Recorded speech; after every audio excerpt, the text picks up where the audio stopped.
어릴 때 학교 다닐 때 제일 어려운 게 일기 쓰기입니다. 일기를 쓰다가 나중에는 잊어버리고 넘어가다가 선생님이 일기 검사한다. 그러면 그때부터 비상입니다.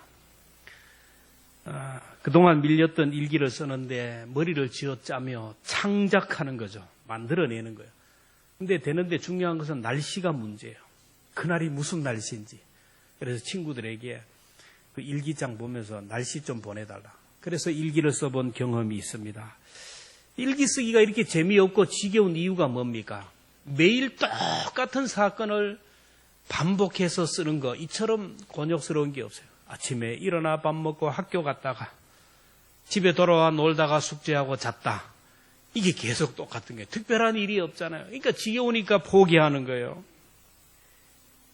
일기라는 것은 오늘 내가 무엇을 했다는 것, 오늘 내가 무엇을 이루었다라는 것을 기록하는데 요즘 세대는 일기를 미래지향적으로 내일을 얘기한다고 합니다. 나는 내일 누구를 만나겠다.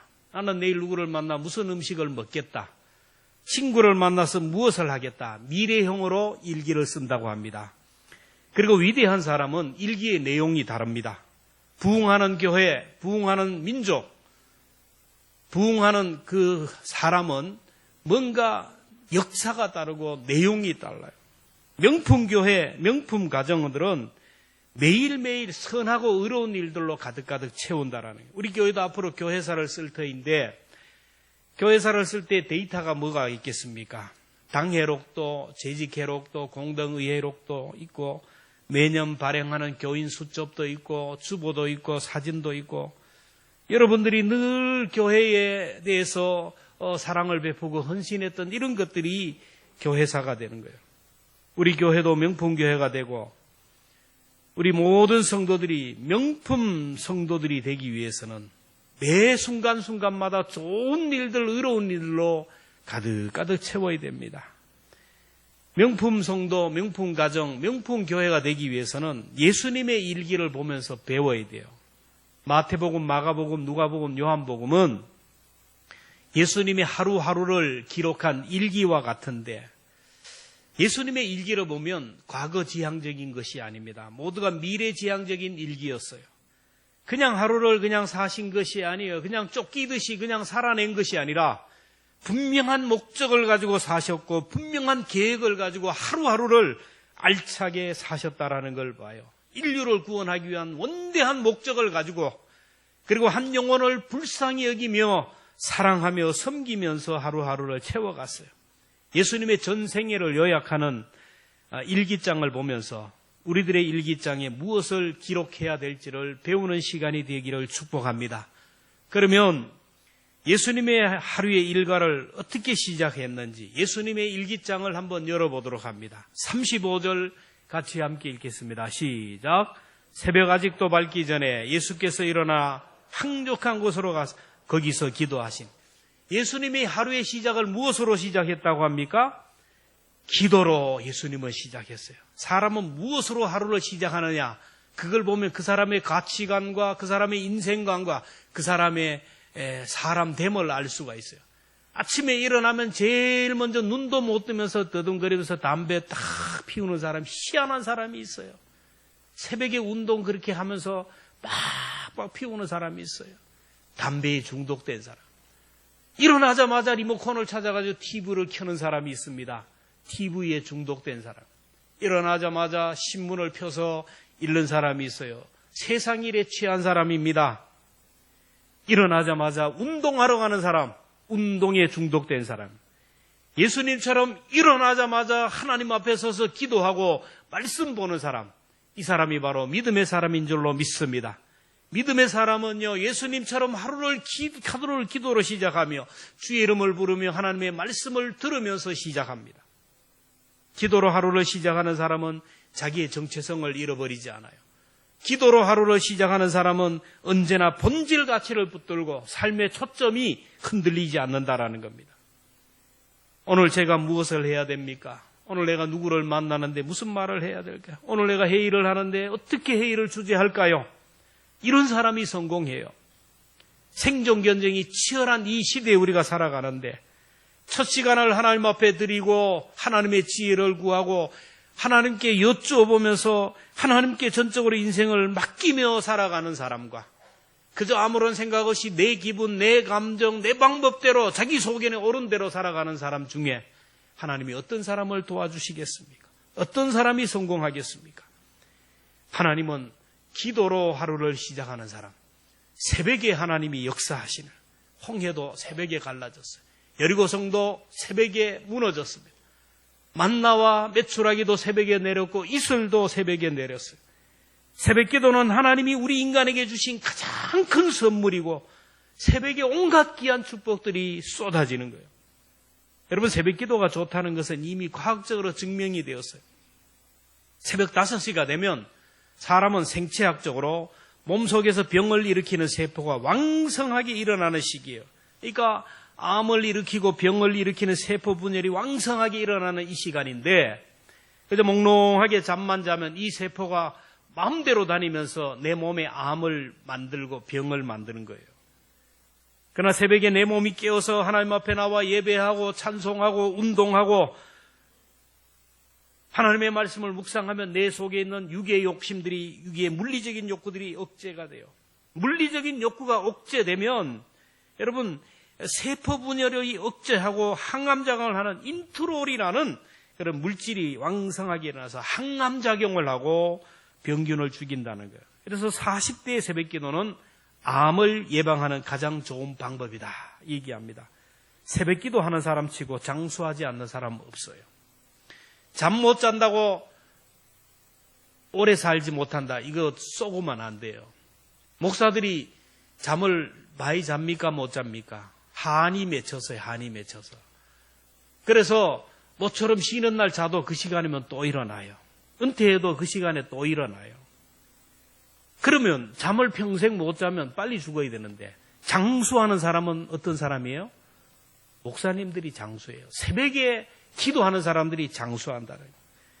이것을 믿지 않는 사람도 알아요. 새벽에 강가에 가보세요.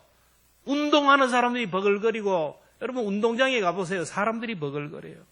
그래서 생긴 말이, 장수하고 싶으냐 새벽을 깨우라, 건강하고 싶으냐 새벽에 기도하라.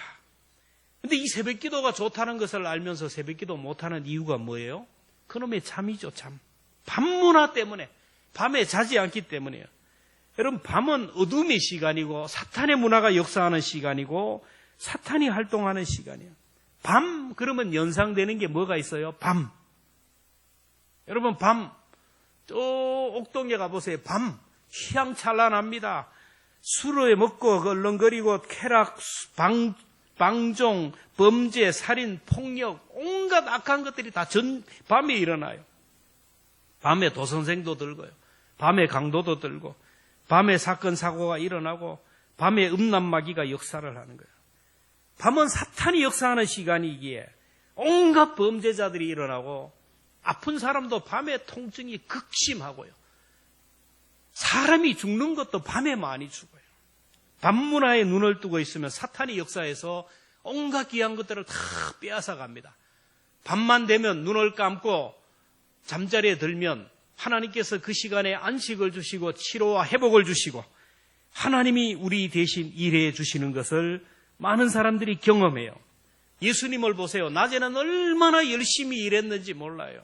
얼마나 새벽부터 새벽 기도하면서 열심히 일하니까 피곤하니까 예수님은 머리만 대면 자요. 그러니까 하루 종일 일을 하고 밤만 되면 탁 주무시고 그래요.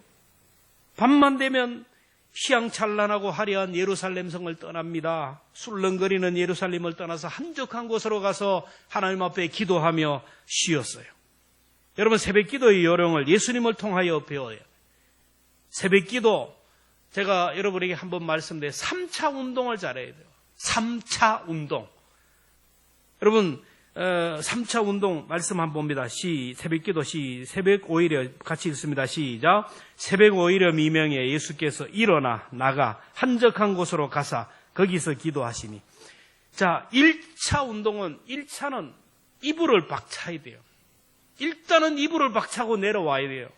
2차 운동은 일어나 1차가 일어나고 2차는 나가. 어디로 나가요? 방문을 박차고 나가야 돼요. 3차는 어디입니까? 가사, 대문을 박차고 나가요. 이불을 박차고 방문을 박차고 대문을 박차면 새벽기도 해요. 근데 많은 사람들이 뭐예요?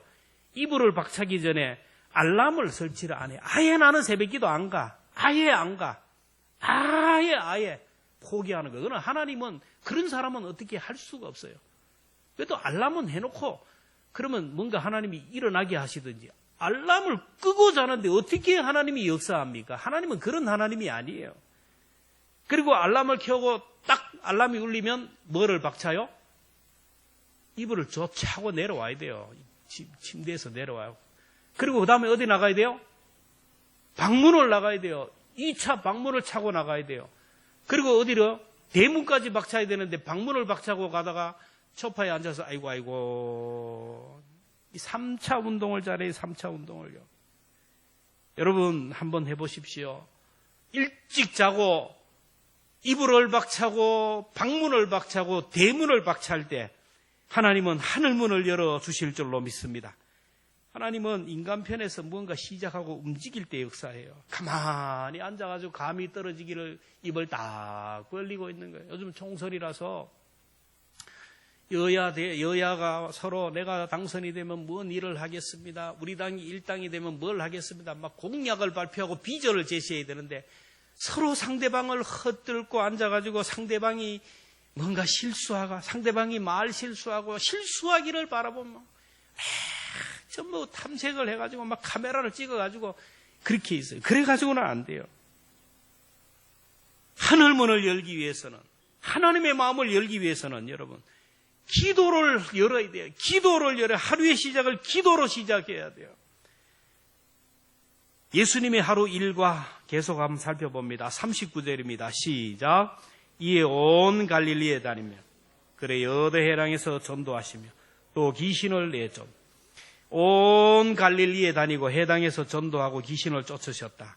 온 동네방네를 돌아다녔다. 여기서 주목할 말은 가만히 가 있어요.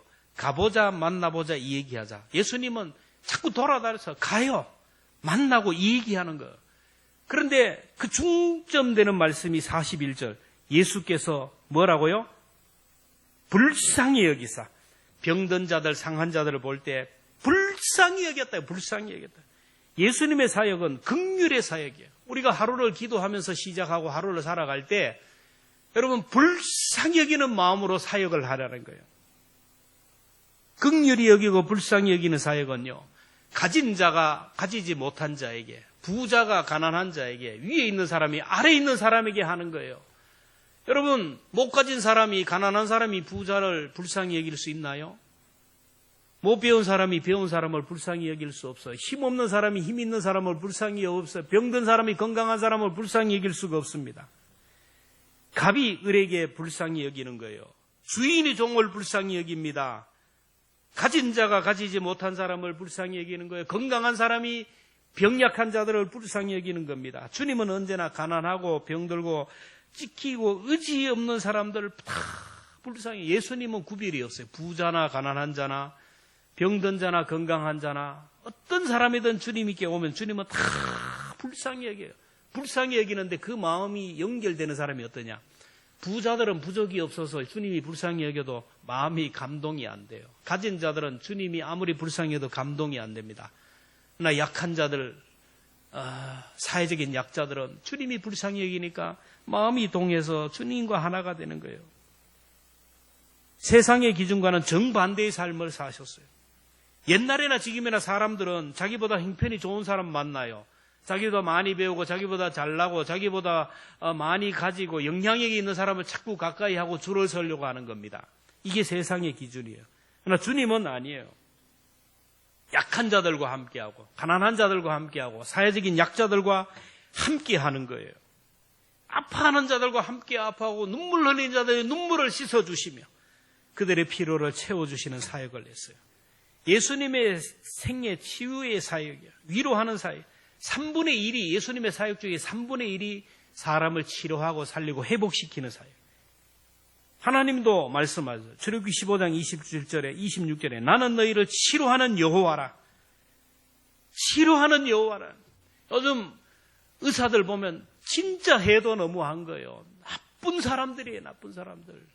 여러분, 지금 수술 못 받고 죽어가는 사람들이 있는데 불쌍히 여기는 막 히포크라테스 선서 웃기는 소리 하지 마라 그래요. 그 어떤 것으로도 용납이 안 되는 거예요. 아픈 사람, 죽어가는 사람, 절박하게 지금 막 생명의 위기에 안 돼 있는 사람들을 외면하는 그런 마음으로 무슨 의사를 합니까? 그런 의사는 그냥 제가 대통령이라면 다 잘라버려요. 버리제이가 그래 드리면 안 돼요. 불쌍히 여기는 마음이 있어야 돼요. 긍휼히 여기는 마음이 있어야 되는 거예요. 예수님은 우리를 불쌍히 여기니까, 긍휼히 여기니까 우리를 살리기 위하여 하늘 보좌를 버리고 이 땅에 오셨잖아요. 우리를 위하여 십자가에 못 박혀 돌아가셨잖아요. 성령님이 지금 우리 가운데 오셔서 우리를 불쌍히 여기는 거예요. 성령님이 함께하는 교회는 어머니 영이 함께하기 때문에 우리 교인들을 다 불쌍히 여기는 마음을 가져야 돼요. 치료하는 교회입니다. 교회 사명이 여기 있어요.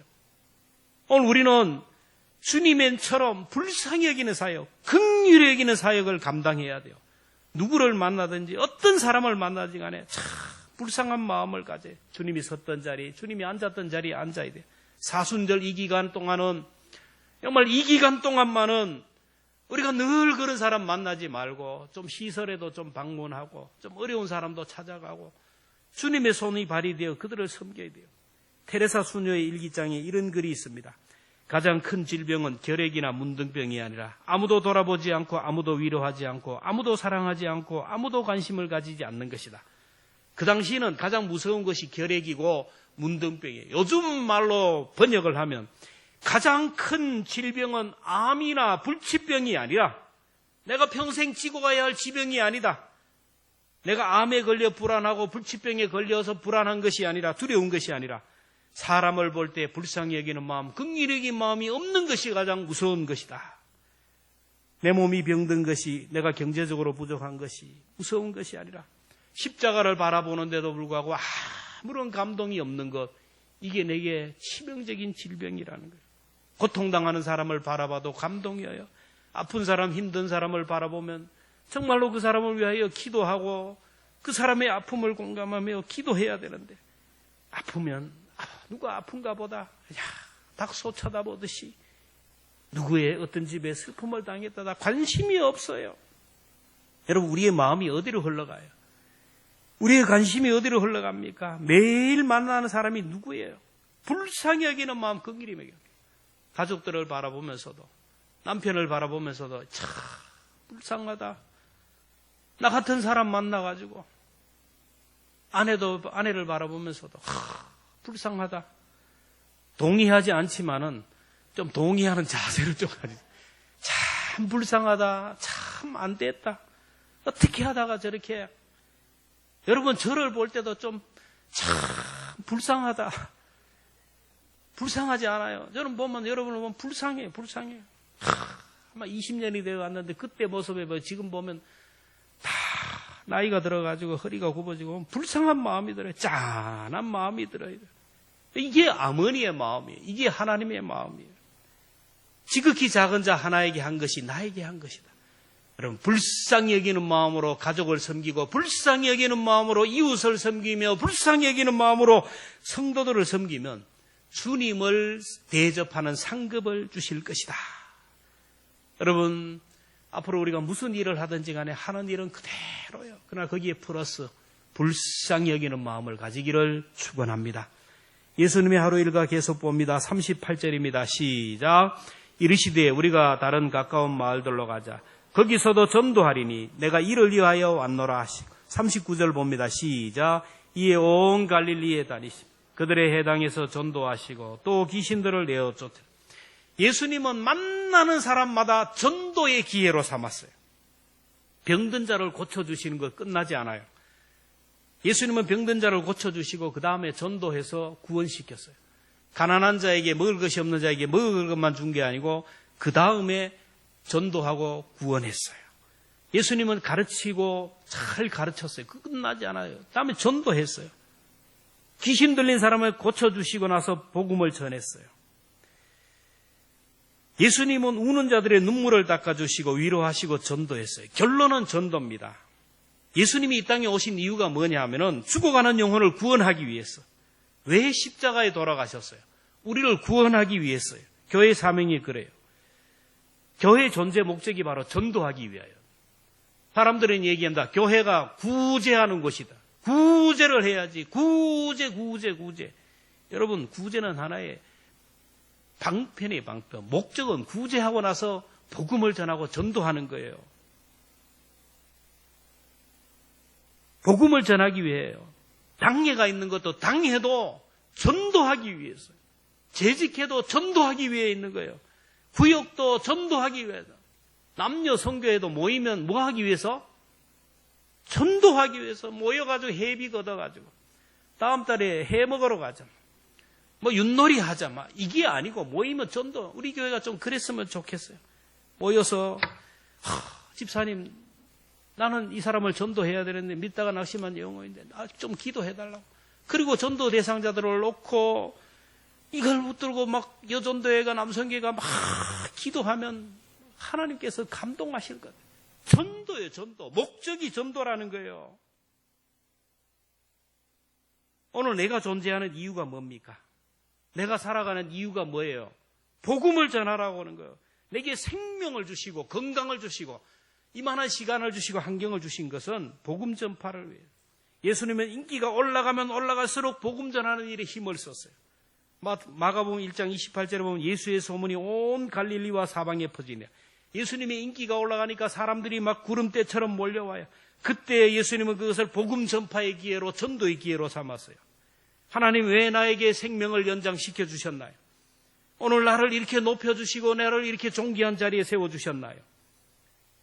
하나님 나에게 왜 이런 많은 물질을 주시고 이렇게 건강을 주시고 이런 환경을 주셨나요? 한 영혼을 구원하라고 하나님이 주신 거예요. 나에게 직장을 주신 것도 여러분 하나님께서 그 영혼을 구원하라는 거예요. 내가 선 자리는 전도하라는 자리예요. 오늘 38절은 우리가 다른 가까운 마을들로 가자. 거기서도 전도하리니. 예수님은 여기저기 다녔어요. 여기 가서 전도하고 저기 가서 전도하고 계속 전도. 먼저 전도의 구역은 가장 가까운 곳, 내가 만나는 가족, 내가 만나는 이웃들 이렇게 나가서 복음을 전해야 돼요. 복음 전파를 위하여 지경을 넓혀가야 됩니다. 예수님은 한 마을에 있지 않아서 이 마을도 가고 저 마을도 가고 우리 교회도 처음에는 서구동 사무소에 김치를 배달하다가 그다음에 이래 지금은 내계동 사무소로 계속 하고 있어요. 지경을 넓혀가요. 안동을 품고 이렇게 사랑을 베풀어야 돼요. 말씀을 맺으려고 합니다. 하나님은요, 우리가 잘 먹고 잘 살고 성공하고 출세하는 데 관심이 없어요.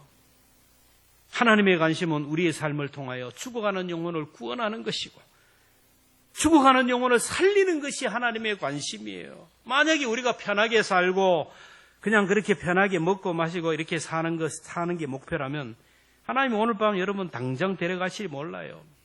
천국처럼 편한 게 어디 있어요? 여러분 이 세상이 편해요?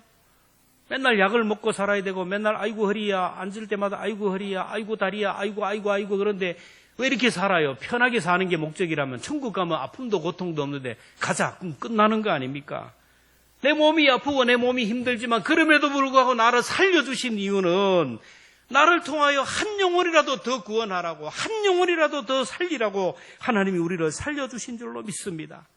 하나님은 오늘 우리를 그냥 그저 먹고 마시고 염려 없는 그렇게 사는 거 그런 게 하나님이 원하는 게 아니야. 여러분 잘 먹고 잘 사는 것이 목표라면 집에서 키우는 반려동물, 개돼지 여러분 그것보다 더 좋은 게 어디 있어요? 반려동물 여러분 그것처럼 팔자 좋은 게 어디 있어요? 설거지 걱정을 하나요? 주면 주는 대로 먹고 설거지 하라 그나요? 주인이 알아서 설거지하고 알아서 목욕시켜주고 알아서 샴푸해주고 알아서 주사 맞아주고 알아서 다 해주는 거예요. 숙제 걱정이 있나요? 보험료 걱정이 있나요? 노후 걱정이 있나요? 여러분 이 세상에 그런 삶이라면 여러분 하나님이 오늘 우리와 그걸 똑같이 동급으로 취급하면 얼마나 불쌍해요. 우리는 그런 형이하학적인 존재로 만들지 않았다니까. 하나님 앞에 우리는 천하보다 귀한 고급 인재들이요 엘리트들이고 하나님의 사자들이에요.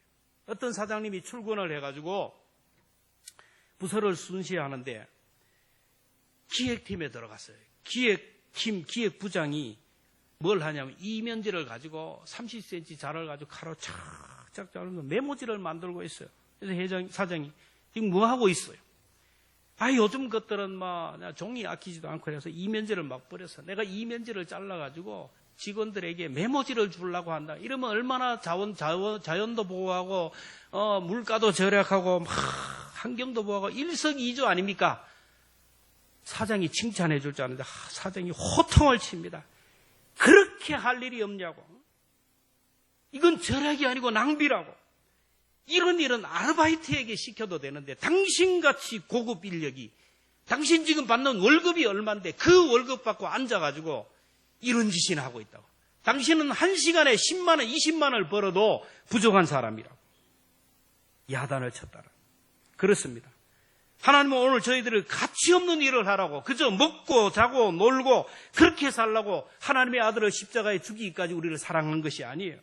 가치 없는 일을 위하여 우리를 구원해 주시고 우리 생명을 연장시켜 주시고 나에게 귀한 물질을 주시고 환경을 주신 게 아니라니까요.